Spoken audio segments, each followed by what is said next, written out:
spree across the Caribbean, and now at least one person is confirmed dead in Florida after emergency officials could not get to them because of the strong winds. And the path is changing by the hour, folks. Storm Team 4 Chief Meteorologist Doug Kammerer is tracking it all now from the Storm Center. So what new information do we have now? Well, just got the latest advisory out, and it's now down to a Category 2 storm, so winds have now down to 110 miles per hour. That's good news, but as we've been talking about, the eye has stayed offshore, so that means those 110 mile an hour winds have also stayed onshore. The eye itself, the western portion of the eye, only came ashore a little bit down towards portions of Cape Canaveral earlier this morning. They reported 107 mile an hour wind. That was the highest wind gust that I've seen out of Matthew as it made its way up. If this eye would have been a little bit closer to land, just 10 miles inland, we would have seen 120, 130 mile an hour winds. Thank goodness that did not happen. Now, we're still seeing tremendous amounts of rain. Charleston down towards Savannah, down around Jacksonville. We'll zoom in here. You can tell right around Jacksonville, the eye just about 40 miles off the coast right now as it continues to make its way up the coast. Now, what are we going to be seeing from this? The big thing now is going to be the continuation of the flood threat. The flood threat, a real threat here. Storm surge flooding all the way up to Charleston. Right now, 110 miles per hour, moving to the north at just 12 miles per hour, so a fairly slow mover. It'll move towards Charleston by this time tomorrow morning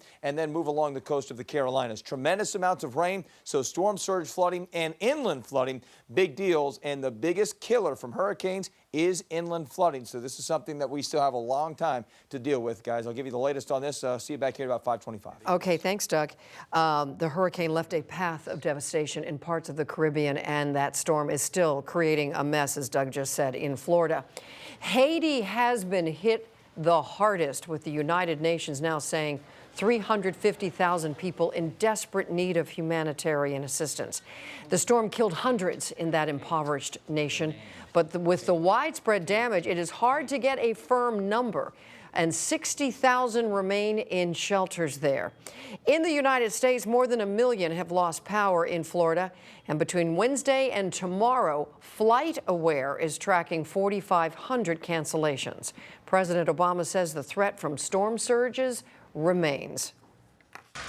Many of you will remember Hurricane Sandy, where initially people thought this doesn't look as bad as we thought, and then suddenly you get massive storm surge and a lot of people were severely affected.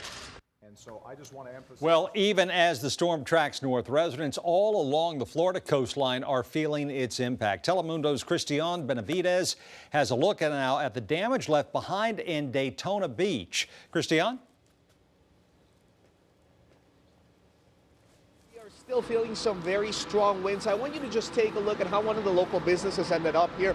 The roof just simply in the middle of the streets because of those strong winds. We know that the Hurricane Matthew came within, the eye of the hurricane came within 5 miles of Daytona Beach. I want you to take a look at the street. It is filled with debris at this moment. And what's really scary for now is that many of the residents, many of the people who actually live here have not been able to assess their homes. This is because the bridges that connect the beaches to the mainland are still closed, and police are still asking people to remain indoors because they're saying it is still not safe. And what's the most concerning at this moment is not the wind, but the storm surge. Not only has the governor of the state talked about it, but also the president. It is definitely the time to remain indoors and assess the damage when it's safe. Christian Benavidez, NBC News, Daytona Beach, Florida. And as we mentioned, more than 1 million people across that state of Florida have lost power as of 3 o'clock this afternoon. And this new video, an example of why there is such widespread outages. You can see the powerful winds. This is ripping through Cocoa Beach overnight. That caused transformers to explode and light up the night sky. Kristen Wright spoke with local residents there local residents here who have family and friends in areas that are affected by the hurricane. She joins us from Tinleytown to tell us what they're telling her. Kristen? Well, if anyone feels like they're far removed from Hurricane Matthew, think again. We did not have to go far along Wisconsin Avenue to find people who are worried about what this storm could do. Now it's a little more serious and, calling home, trying to make sure everybody's okay. Hundreds of miles away here in D.C., Hurricane Matthew is weighing heavily on Charles Jenkins' mind. It's definitely hard. Definitely hard. His whole family lives down in Jacksonville. His dad won't leave. It said that he was going to stay home and stick it out, so I was going to call again in a few hours to see if his plans had changed. Meg DeFrancesco didn't sleep. Her parents in West Palm Beach got away from Matthew as fast as they could. My mom, in typical mom fashion, was panicking, and for the last couple days spent all of Wednesday boarding up the house. Matt Osborne is thinking of his mother. She's all right, but her home. I think her roof might be gone, and it's just a bad situation. At least Charles Jenkins' grandparents did evacuate. They got caught in massive traffic and couldn't get as far as they wanted to, but they're safe. I called them and woke them up this morning, actually, and they were in a hotel sleep, so that's a good thing. So Jenkins says he is relieved that his grandparents are okay, but he'll certainly be giving his father a call tonight. Coming up tonight on News 4 at 6, more of these stories from right here at home and why some of these people probably won't be sleeping again tonight. Jim, back to you. All right, Kristen Wright. Kristen, thanks so much.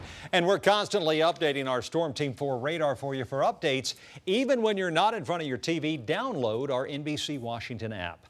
Just minutes, it's coming up tonight from the Nationals kicking off their playoff series. Fans have been at Nats Park getting ready pretty much all afternoon. So has Chris Lawrence, who is at the bullpen at Fairgrounds. This is across the street from the park. It's crowded behind you there. Wendy, it's like, I would say every minute that goes by, you can feel that excitement just building and building and building. I mean, take a look behind me. This is a sea of red. And remember, all of these fans, when they pass through the gates, they're also going to get a red rally towel as well. So you can imagine what it's going to look like in there tonight. We have been walking around just getting a sense of that excitement around here. You can take a look. You can see some of the sights and sounds as people were starting to arrive for the game. There's a tremendous amount of excitement, but the more you care, the more you open yourself up for disappointment. We all learned that the hard way back in 2012, losing to the Cardinals and that heartbreaking loss. So a lot of fans are coming down here tonight, and I gotta tell you, there is a fair share of butterflies.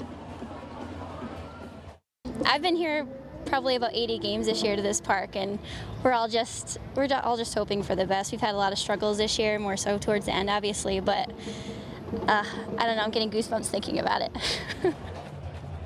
Well, if the players are feeling that pressure, they certainly aren't showing it. Our News 4 Sports' Carol Maloney had one of the best seats in the house. She is down on the field inside Nats Park. We are minutes away from game one of the NLDS. Nationals, Dodgers, best of 5 series. The Nats, they have home field advantage. Despite that fact, many baseball pundits around the country are picking against them.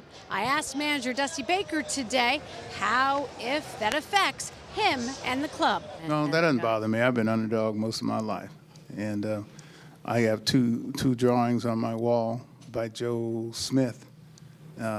He was an underdog artist, and actually Underdog was one of my favorite cartoon characters.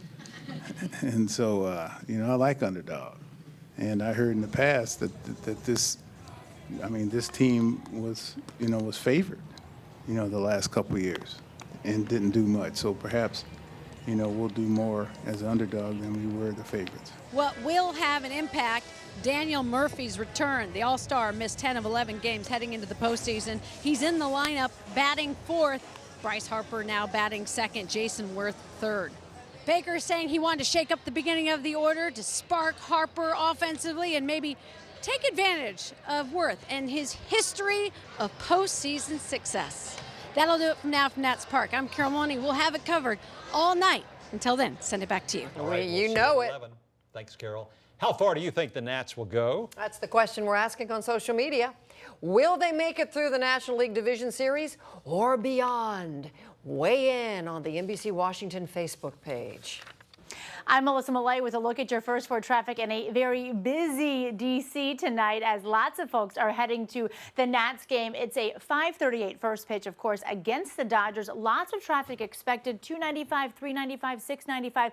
Interesting thing about this evening, DDOT switching major roads to that rush hour timing around noon just to help relieve some of that congestion. Hopefully that helps everybody this afternoon. A reminder, if you are going to be taking Metro down there to the ballpark, reminder, it does close at midnight. It seems like a big gap between 5:38 and midnight, but of course, if we win, as we will, it might need a little extra time to have a little extra fun downtown. Coming up, it's the first face-to-face debate for the U.S. Senate candidates in Maryland. Democrat Chris Van Hollen and Republican Kathy Szeliga square off ahead. And what happened after a woman drove into a fence and into a ravine in Virginia, her car dangling off the side of a bridge. And new videos have surfaced on social media showing what appears to be a teacher dragging a student by her hair.